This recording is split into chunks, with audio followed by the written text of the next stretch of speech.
Mais pour l'instant, c'est le débat du Grand Soir 3 consacré donc à la question des Roms en France. On en parle ce soir parce que ce matin, Manuel Valls, le ministre de l'Intérieur, a tenu des propos qui font polémique et qui sèment le trouble au PS. Nous allons l'entendre. Auparavant, je vous présente mes invités. Jacques Salvatore, bonsoir.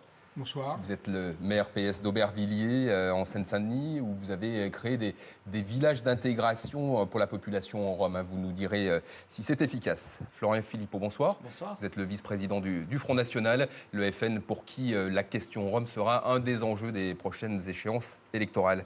Umberto Guerra, bonsoir. Bonsoir. Vous êtes le président de l'association Rome Europe. Vous nous donnerez vos solutions très concrètes. Mais tout d'abord, je vous propose donc d'écouter ce qu'a dit ce matin Manuel Valls, le ministre de l'Intérieur, était interrogé sur France Inter. J'ai décidé le démantèlement de ces véritables bidonvilles qui représentent à la fois un danger pour les populations d'origine rome, mais aussi évidemment pour les habitants des quartiers populaires. Il faut dire la vérité aux Français. Et c'est respecter ces populations. Mais ces populations ont des modes de vie extrêmement différents des nôtres et qui sont évidemment en confrontation. Il faut tenir compte de cela. Et donc cela veut bien dire que les Roms ont vocation à revenir en Roumanie ou en Bulgarie. Et Umberto Guerra, quand vous entendez Manuel Valls dire que les Roms ont des modes de vie trop différents de nous, Français, qui ne peuvent pas s'intégrer, vous dites comme le Parti communiste, vous parlez de xénophobie ou qu'est-ce que vous dites? Je suis une preuve de l'intégration. Je suis Rome moi-même. Est-ce que vous trouvez une si grande différence entre M. Salvatore, entre moi, entre M. Philippot, entre vous?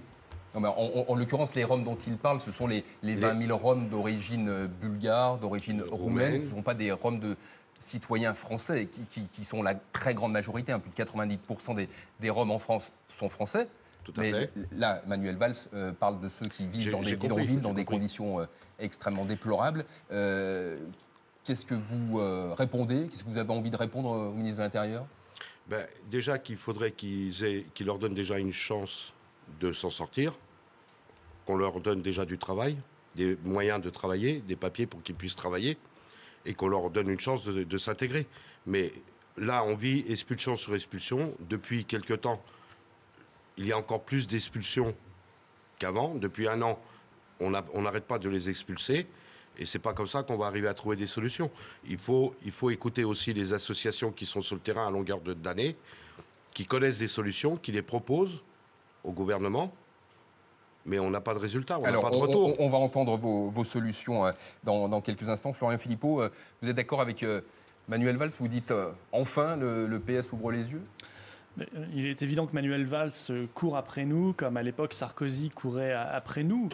Aujourd'hui, il a dit des choses, et il l'avait déjà dit en mars, une grande partie de ces populations ne souhaitent pas s'intégrer, elles ont vocation à revenir dans leur pays, en Roumanie et en Bulgarie. C'est très bien, on avance sur le dire, mais pas sur le faire. Et on pourrait presque lui préparer sa carte d'adhérent au Front National, mais à condition, et c'est une condition importante, qu'il change complètement de position sur les frontières et sur l'Union européenne. Là, on pourra s'entendre. Là, on pourra lui remettre cette carte d'adhérent au Front National. Parce que le vrai problème... Je ne suis pas sûr qu'il l'accepte néanmoins. Hein. Je ne sais pas, mais en tout cas, ces propos montrent une avancée. Les populations qui ne sont pas intégrées, il n'y a pas que les Roms d'ailleurs. Ça ouvre la perspective à d'autres populations également. Ça veut dire qu'en France, il y a des populations qu'on peut intégrer et d'autres qu'on ne peut pas intégrer, quoi qu'on fasse. Moi, je crois qu'avec un rythme actuel d'immigration de 200 000 entrées légales sous Sarkozy ou sous Hollande, on ne peut pas faire l'assimilation républicaine correctement. Il y aura toujours des exceptions heureuses, mais il y aura une grande masse qui ne s'intégrera pas, qui ne s'assimilera pas à la République française. Et les Roms en sont un exemple.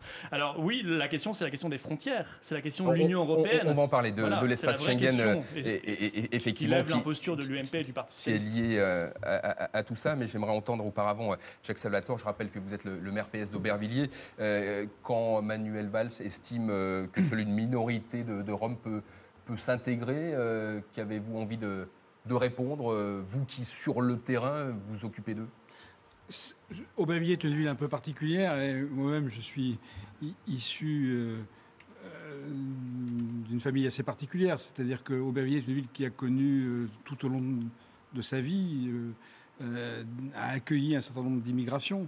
Et c'est vrai que nous considérons, nous, l'immigration rome comme une immigration supplémentaire au regard de celle que nous avons connue dans les années 40, 50, 60, qui était bien plus nombreuse que l'immigration rome. Donc ce mode de réaction par rapport à des faits migratoires est assez répandue. On a toujours tendance à dire une part d'entre eux ne pourra jamais s'intégrer. Et puis on s'aperçoit au fil du temps qu'ils y parviennent et que parfois même ils accèdent à des postes de responsabilité importants dans notre pays. Mais à Aubervilliers, concrètement, qu'est-ce que vous constatez dans le pays, vous créez donc des villages d'intégration. Voilà, ça veut dire quoi des villages d'intégration? Ça veut simplement dire qu'on a, il y a quelques années, proposé à 18 familles, 68 personnes, un parcours d'intégration et d'insertion sociale dans notre pays qui a consisté à trouver des mobil-homes, à les placer, à faire en sorte que les enfants soient scolarisés, que les parents soient soignés, qu'ils soient alphabétisés et qu'au bout de quelques années, on parvienne à leur proposer l'accès à des droits communs, au logement, à l'emploi, à l'éducation.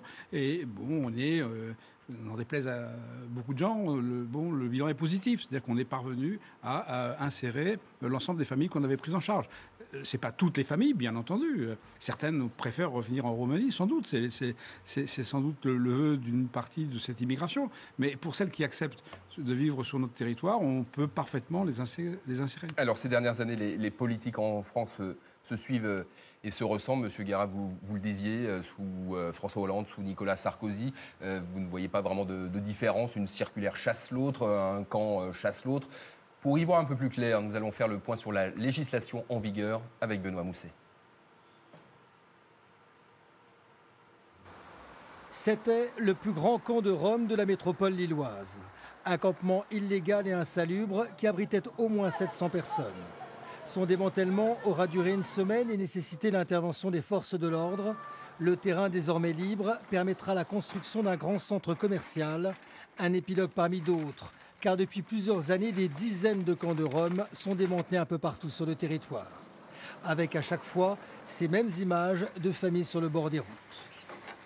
Combien sont-ils exactement aujourd'hui? Les chiffres officiels donnent une fourchette. Entre 20 et 25 000 Roms en France, près de la moitié, 10 000 environ, vivraient en région parisienne. Combien de camps reste-t-il aujourd'hui?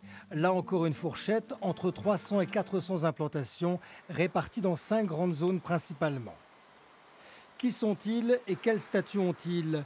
Les Roms désignent un ensemble de populations originaires d'Europe de l'Est, principalement de Roumanie et Bulgarie, 2 pays qui ont adhéré à l'Union européenne en 2007. Une Europe qui n'a toujours pas résolu l'épineux problème posé par les Roms.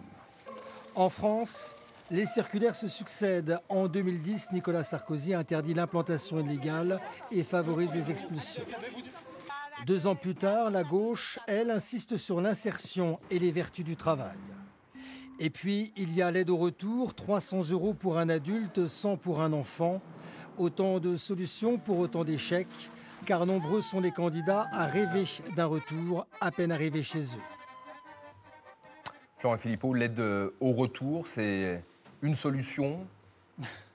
Non, parce que généralement, les 300 €, ça a été démontré par les services de police, permettent de payer 5 retours de la Roumanie vers la France. 300 € maintenant, c'est 50 € par adulte. Voilà. Bon, bah, écoutez, non, évidemment, non. C'est complètement faux.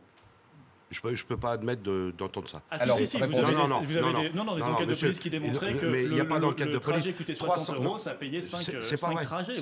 C'est pas vrai. On téléphone, on se renseigne, Euroline, 120 € le trajet Roumanie-France, 120 €. On leur donne 300 €. Alors, on prend un exemple. Quelqu'un habite à Lille, on le débarque à Marseille. Avec 300 € dans la poche, il faut qu'il retourne à Lille. Déjà, il a mangé la moitié de la somme, déjà pour retourner chez lui. Les gens qu'on expulsait de France avec l'aide au retour, on les mettait dans des charters, on les envoyait à Bucarest. Il y en a beaucoup qui habitaient au nord de la Roumanie, à la limite de la Hongrie. Donc de Bucarest pour remonter chez eux, ils consommaient quasiment la moitié. Donc vous expliquez que c'est pas rentable de faire ces allers-retours. C'était versé qu'une seule fois. Ça reste l'argent du contribuable français. Ça reste l'argent du contribuable français qui finance une immigration clandestine. Bon. Non, qui finance une immigration clandestine. Je trouve ça absolument scandaleux. Donc c'est pas clandestin. Ils ont droit. Si, ce sont des clandestins. Non, ils ont droit de rester 3 mois en France. Alors, légalement. Mais écoutez, moi je conteste ces règles, et je considère que des gens qui restent plus de 3 mois se mettent en situation d'illégalité. Oui, je les conteste parce que je considère que le problème principal, c'est évidemment le problème des frontières et de l'Union européenne. On les reconduit. Non, mais c'est le même débat. C'est le débat du Front National. C'est le débat central. Les frontières, évidemment. C'est le débat du Front National. Mais nous croyons, nous, aux frontières aussi bien au point de vue économique que migratoire. Et nous considérons mais à ce moment-là, quitter l'Europe. Mais il faut le poser aux Français par référendum, bien sûr, comme en Angleterre. Mais je pense Vous que avez ça raison. passera pas. Évidemment, on verra bien. Mais On fera confiance au peuple français. Évidemment, si on reconduit les Roms ou d'autres clandestins, il n'y a pas que les Roms, à des frontières qui n'existent plus, et ça sera aggravé le 1er janvier prochain parce que la Roumanie, on en fait quoi? Parce que la Roumanie et la Bulgarie vont être des membres à part entière de l'Union européenne, ce sera encore plus dur d'expulser les Roms et on les reconduit à des frontières. Ils reviennent le lendemain. Ça a été démontré même par des reportages de vos confrères à la télévision et par les services de police. La situation va s'aggraver. Vous savez qu'au Royaume-Uni, une étude a démontré qu'après 2014, il y aura 50 000 entrées par an si de on les Roms reconduit supplémentaires. ils arrivent 50 000 par an. Vous me faites du divinatoire comme a fait M. Le Pen. Non, c'est une étude. Excusez-moi, il y a des experts qui travaillent. Alors peut-être que ce sera 40 000. Laissez répondre M. Guérin. Alors, donc, vous dites qu'ils arrivent en Roumanie, le lendemain, ils reviennent en France. Donc, je vois que les propos de M. Valls ne sont pas justes. M. Valls dit qu'ils ont vocation à retourner en Roumanie et qu'ils demandent à rester en Roumanie. C'est pour ça donc que je ils dis ne veulent pas rester en Roumanie. On ne peut pas lui donner toute sa carte d'adhérent parce qu'il oublie le problème principal et il le sait très bien, comme M. Copé. Comme M. Copé de l'UMP, il est dans la même contradiction, c'est qu'il n'y a plus de frontières. Il faut remettre des frontières, il faut dissoudre Schengen, remettre des frontières et arrêter cette échéance du 1er janvier 2014. Jean-François Copé dit à peu près la même chose que vous. Non, il est contre les frontières et pour Schengen. On va l'écouter. Ils l'ont démontré pendant 10 ans. On écoute le président de l'UMP. La violence que l'on constate, les comportements en particulier, pas seulement, la violence c'est malheureusement le fait de beaucoup de personnes, mais on le voit à travers les comportements des Roms, par exemple à Paris, mais pas seulement, dans un certain nombre d'autres grandes villes, c'est extrêmement grave et ça m'amène à vous dire la chose suivante. Il est hors de question que la Roumanie et la Bulgarie entrent dans l'espace Schengen tant que ce problème ne sera pas résolu au niveau européen.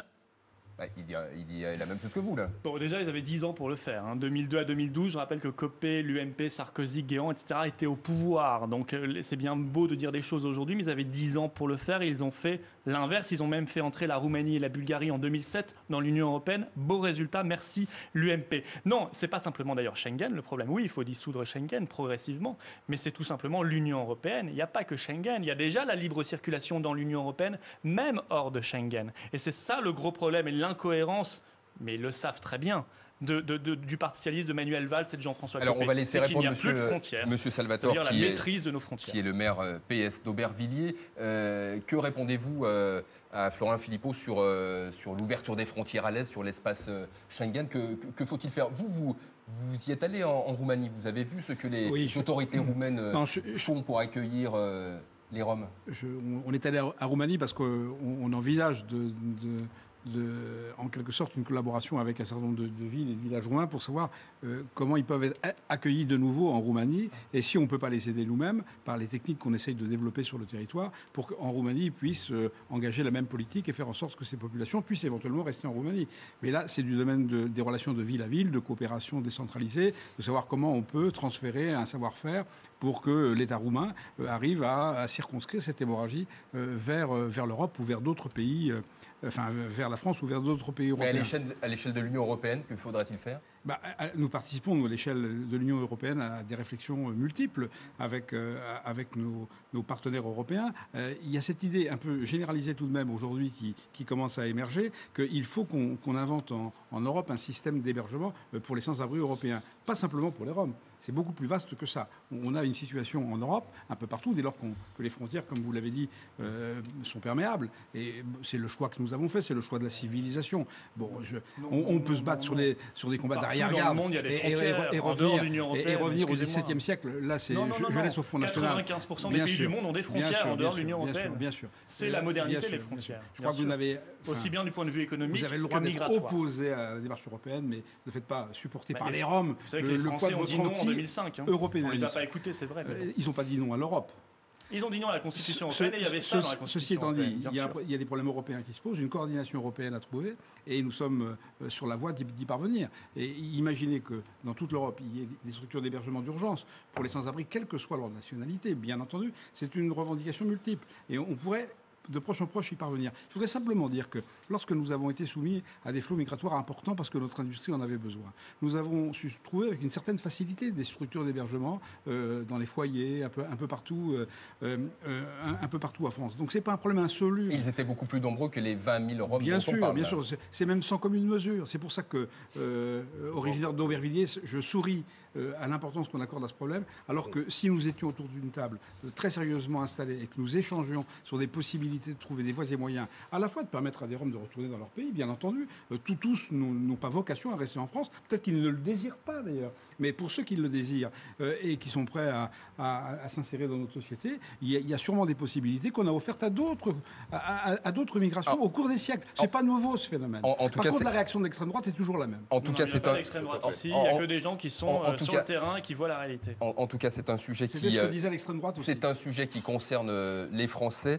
Je vais vous donner la réponse à la question que nous posions aux téléspectateurs et aux internautes. Cette question, c'était: comprenez-vous l'inquiétude de certains élus, et ça vous concerne évidemment au premier chef, pardon, Monsieur Salvatore, l'inquiétude de certains élus concernant l'accueil des Roms, oui pour 50,3%, non pour 29,7%. Il y a eu près de 30 000 votants. Umberto Guerra, ce qui est important de rappeler aussi, ce sont les raisons pour lesquelles les Roms de Bulgarie, de Slovaquie, de Roumanie quittent leur pays. Quelles sont leurs conditions de vie là-bas? Les conditions de vie en Roumanie sont très difficiles.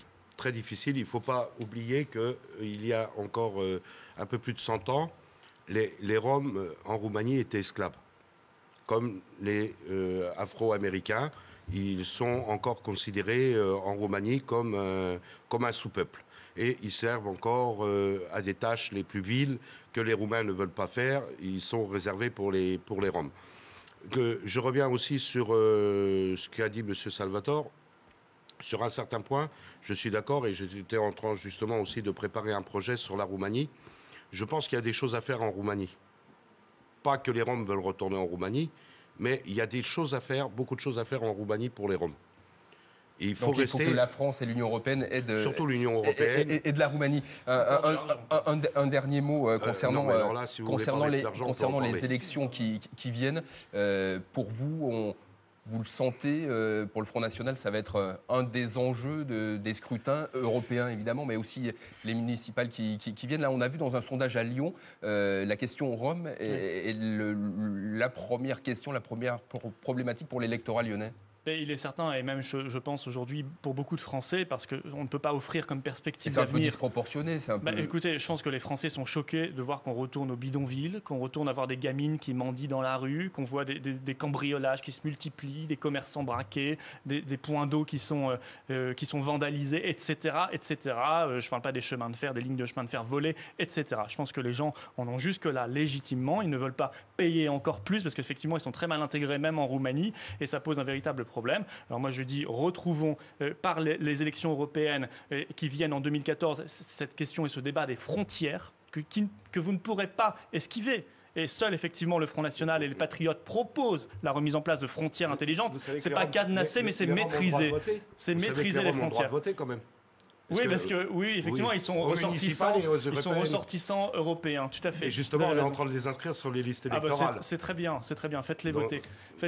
Une réaction, les Roms sont des voleurs, d'après M. Philippot? Non, je n'ai pas dit ça. J'ai dit qu'il y a des phénomènes à côté des campements illicites. Vous avez dit des braquages. Il y en a, mais vous savez, je cite Claude Guéant, en 2011. Il était alors ministre de l'Intérieur. La délinquance générée par des ressortissants roumains en région parisienne a augmenté de 72,4% Est-ce que je peux vous poser une question de statistique? Il était ministre de l'Intérieur. C'était des statistiques officielles. Comme je vois que vous êtes très fort en statistiques, est-ce que je peux vous en poser une? Ça sera la dernière question et la dernière réponse, s'il vous plaît. Depuis 10 ans qu'il y a eu plein d'évacuations de campements, combien de campements se sont révoltés lors des évacuations? Est-ce que vous pouvez m'en citer? Ça veut dire quoi, les campements qui se révoltent? Je ne sais pas, quand vous venez expulser quelqu'un d'une maison, généralement, il y a des gens qui se laissent pas faire. Il est en situation illégale. Oui, non, mais... Ne comparez pas avec un Français légalement installé dans son pays. Non, dites-moi le moment où un Rome s'est révolté lors d'une expulsion. Mais je m'en moque complètement. Moi, je veux juste qu'il soit effectivement démantelé, reconduit à la frontière et qu'il ne revienne plus. Vous savez, quand on démolit... Maintenant, je pose une autre question. Quand on démolit les campements à coups de pelleteuse, les petits-enfants, on va les retrouver comment dans 10 ans? En état psychologique? Non, mais vous Vous n'aurez vous pas en les moquez gens complètement. par votre Tout à psychologisation fait. des problèmes, en les Tout à culpabilisant. Vous ne culpabiliserez pas les Français. Les Français sont dans leur pays, ils sont parfaitement ouverts. Vous Monsieur savez, le Philippot, peuple s'il vous plaît. français est un peuple Excusez-moi. très ouvert. Je suis Oui, français mais très moi-même. bien, très Donc- bien. Mais vous parlez de gens qui, pour la plupart, ne le sont culpabilise pas moi-même. Et d'ailleurs, vous créez l'amalgame avec les gitans français, qui eux sont français depuis très longtemps. Mais votre politique Non, crée c'est pas l'amalgame. non, Ah, c'est on ne va sûr pas que- refaire Bien l'histoire sûr que du c'est pas peuple bien sûr que rome c'est et, sûr. et Bien sûr de que Tziganes si. et gitans, s'il vous plaît. Eh bien, Dernière les question Roms en pour... Roumanie, c'est très bien. Dernière question à Monsieur Les Salvatore. Roms Comment Et les vous Bulgares en appréhendez, Bulgarie. s'il vous plaît, Et les comment Hongrois en appréhendez-vous Hongrie. ces échéances et les municipales? Est-ce que vous pensez que les Roms vont être encore plus ciblés, stigmatisés avec cette campagne? Il faudrait éviter, mais je pense que ce sera difficile de la manière dont le débat s'annonce. Mais il y a une chose que nos concitoyens, effectivement, aujourd'hui ne veulent plus voir, c'est l'établissement de bidonvilles dans nos cités. Et il faut prendre le problème à bras-le-corps. Il y a possibilité d'éviter qu'il y ait reformation de bidonvilles dans nos villes, à la condition d'avoir des politiques adaptées et, si possible, préventives et anticipatrices. La circulaire du 26 août 2012 nous donne De Manuel Valls. de Manuel Valls et de Jean-Marc Ayrault nous donne les moyens de prévenir un éventuel démantèlement illicite pour que les choses se passent, j'allais dire, humainement et normalement. Et donc, il faut qu'on approfondisse ces voies. Nous avons, en quelque sorte, lancé une bouteille à la mer avec notre expérience de village d'insertion. Je pense que ça peut être démultiplié. Merci, messieurs. Merci à tous. Merci d'avoir accepté l'invitation du Grand Soir 3.